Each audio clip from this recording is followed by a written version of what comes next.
कृपया ही कथा ऐकण्याआधी प्रहस्त पर्व 1 आणि यक्षान पक्षाचे मागील सर्व भाग बघावे आणि मग या कथेला प्रारंभ करावा, कारण सर्व कथा एक दुसऱ्या कथेला निगडीत आहेत ही विनंती।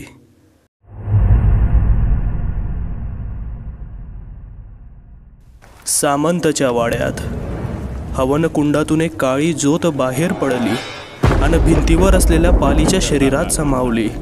पाल शुकशुकत सामंताच्या वाड्याबाहेर येऊ लागली। काळ्या ऊर्जेमुळे पालीचे शरीर लाल पडून हळूहळू काळे पडू लागले होते। काहीच क्षणात पाल सामंताच्या वाड्याच्या बाहेर आली। बाहेर प्रहस्त शुद्धीवर आला होता। राजमुकुंद स्वामी त्याच्या जवळ बसून त्याच्या हाताला काहीतरी बांधत होते। पालीच्या शरीरातून ती काळी ज्योत बाहेर पडली। पालीची शेपटी वेगळी झाली। शेपटी आणि शरीर आगीने जळू लागले होते।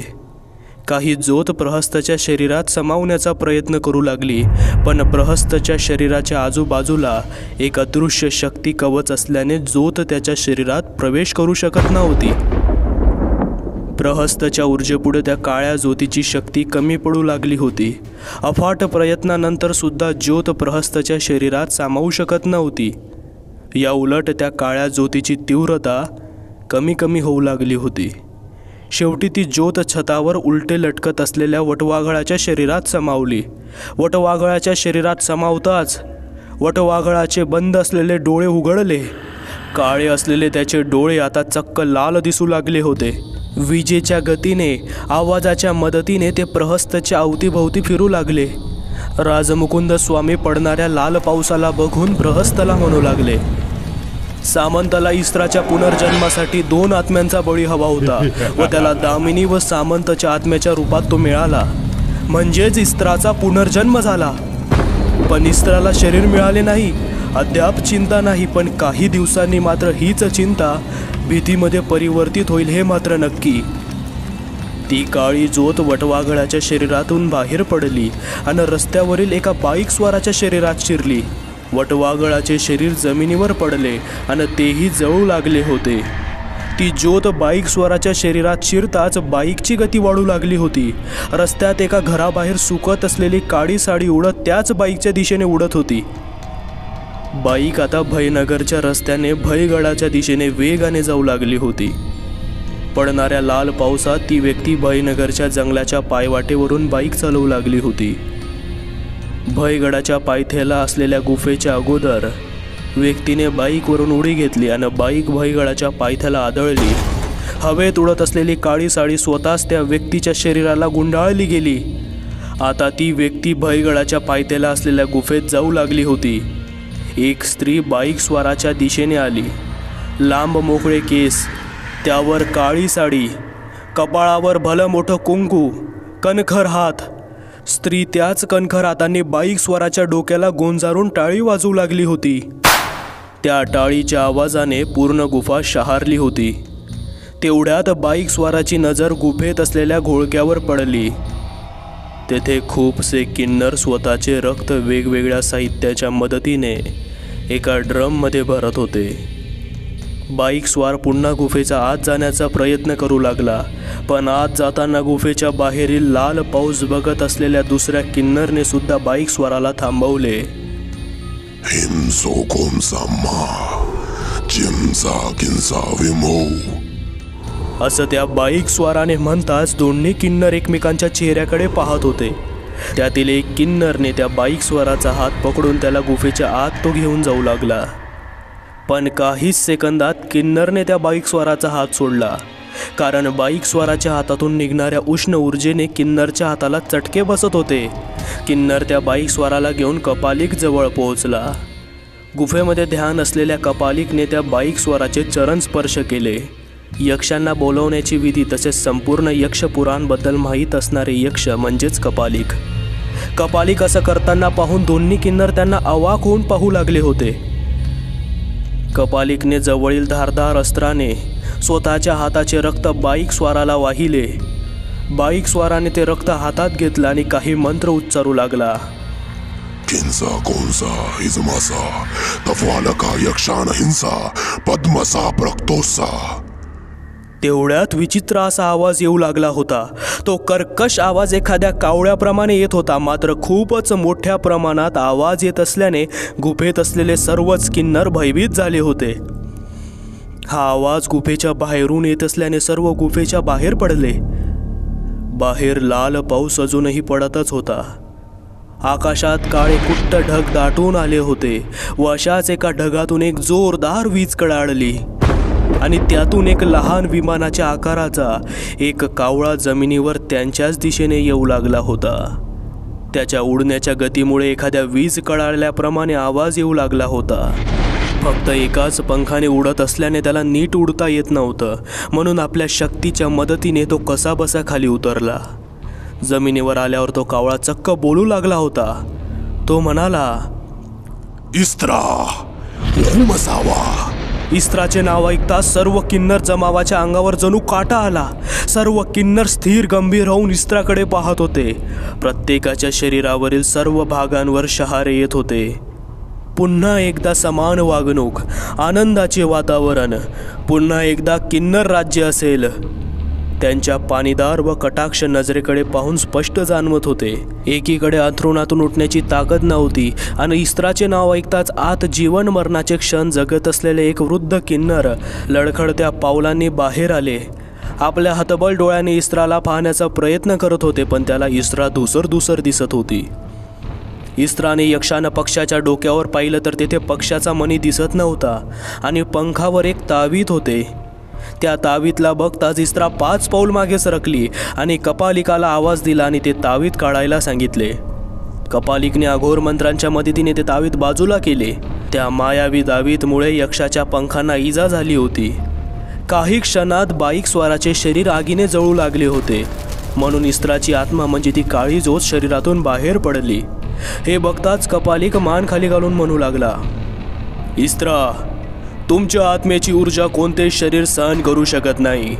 मानवी शरीर काही मिनिटे तर लहान पक्षी कीटक काही क्षण फक्त सहन करू शकतात.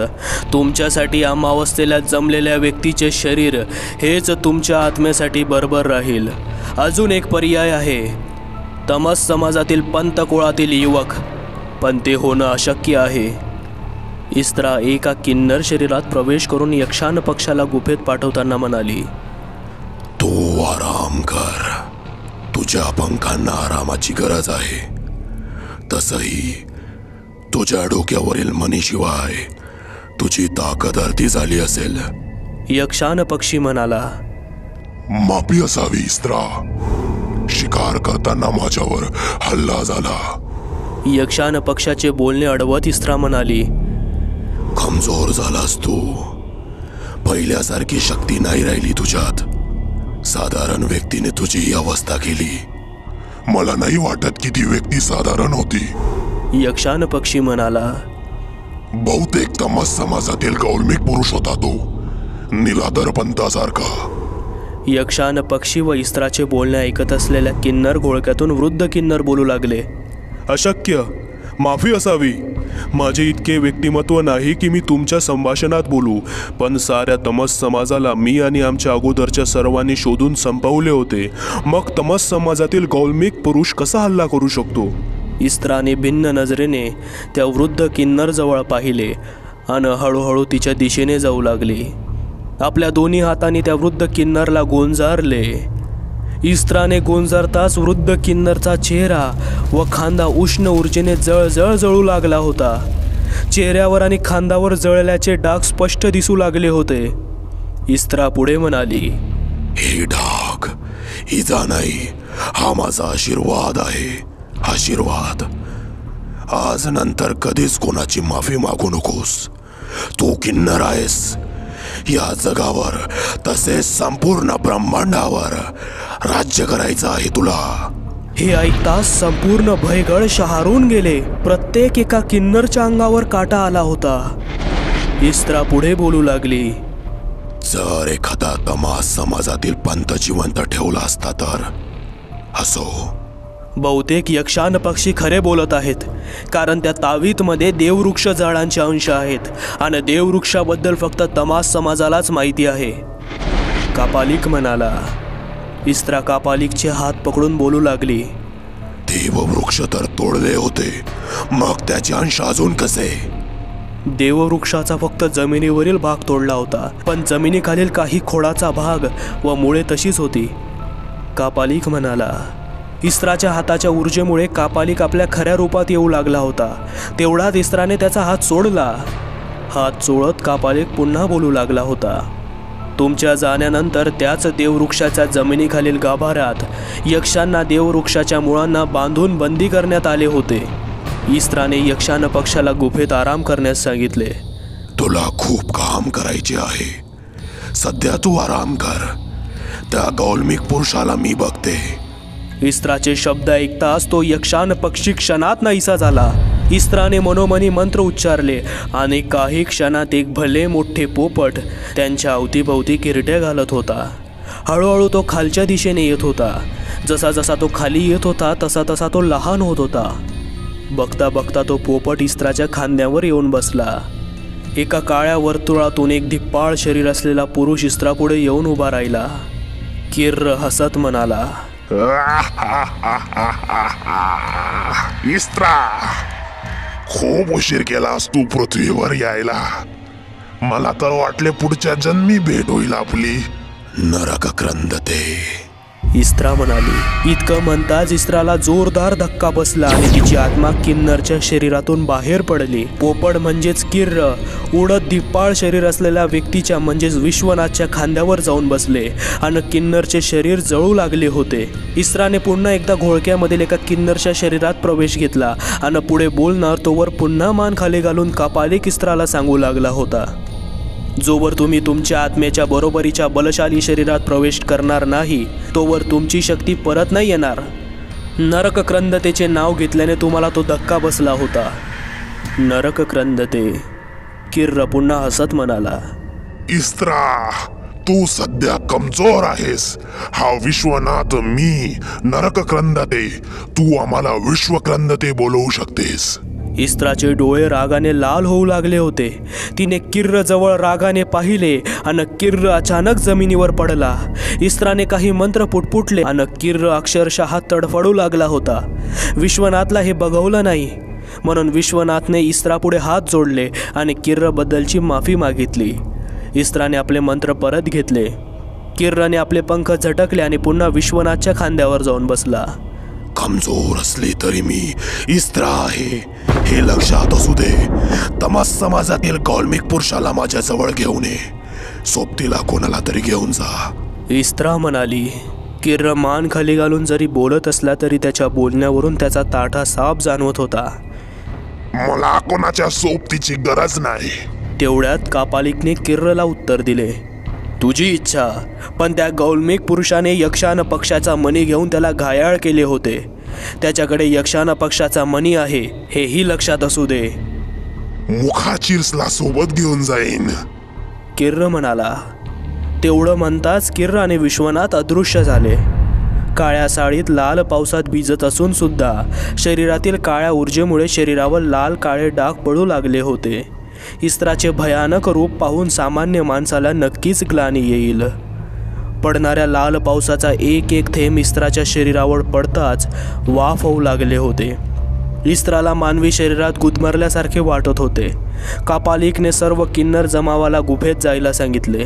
काळ्या साडीतील ते किन्नर एक एक करून गुफेत जाऊ लागले होते. इस्त्रा मात्र एकटक ताऱ्यांकडे पाहून काहीतरी शोधायचा प्रयत्न करत होती. इस्त्राने आपल्या हाताचे एक नख दाताने ओढून काढले आणि ते नख वर ताऱ्यांच्या दिशेने फेकले. बोटातून येणारे रक्त जमिनीवर सोडत काही मंत्र उच्चारले. खिंसा खोंसा हिंसा इस्त्रा किजलासा वृक्क कर्करुका वृकारिका यक्ष पद्मासा प्लक्तोसा हरसामा फ्रोस्ता. इस्त्रा आकाशात काहीतरी बघत होती म्हणून कापालिक सुद्धा गंभीर होऊन ताऱ्यांच्या दिशेने पाहत होता. मात्र त्याला नक्की काय घडतंय हे कळत नव्हतं.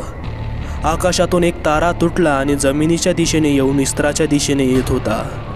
तो तारा जसं जसं जवळ येत होता तसं तसं त्याची आकृती स्पष्ट होत होती. तो तारा एखाद्या प्राण्यासारखा दिसत होता. लख्ख चमकत असलेला तारा चक्क एका लांडग्याप्रमाणे दिसत होता. वृकारी, इस्त्रा समोर येऊन म्हणाला, हुकूम इस्त्रा. वृकारी सतत शरीर बदलल्यामुळे मला असहाय होत आहे. माझ्या शक्तीपुढे तग धरू शकेल असे शरीर मला वाड्याच्या बाहेर दिसले होते. ते कोणाचे होते माहिती कर, आणि ते लवकरात लवकर ते शरीर मला हवं आहे. वृकारी लांडग्याच्या रूपातून मानवी रूपात परावर्तित होऊन ध्यानस्थ झाला. इस्त्रा त्याच्या उत्तराची आतुरतेने वाट पाहू लागली होती. तेवढ्यात वृकारीने डोळे उघडले आणि उघडताच म्हणाला, यक्षिणी पुत्र प्रहस्त. यक्षिणीचे नाव ऐकताच कापालिकाच्या चेहऱ्याचा रंग उडाला होता. इस्त्रा विचार करत बोलू लागली, प्रहस्त, दामिनी, छान. ठीक आहे वृकारी, प्रहस्ताला घेऊन ये. वृकालीने मान खाली घालून होकार दिला आणि पुन्हा एकदा ताऱ्याचा आकाराचा होऊन हवेत नाहीसा झाला.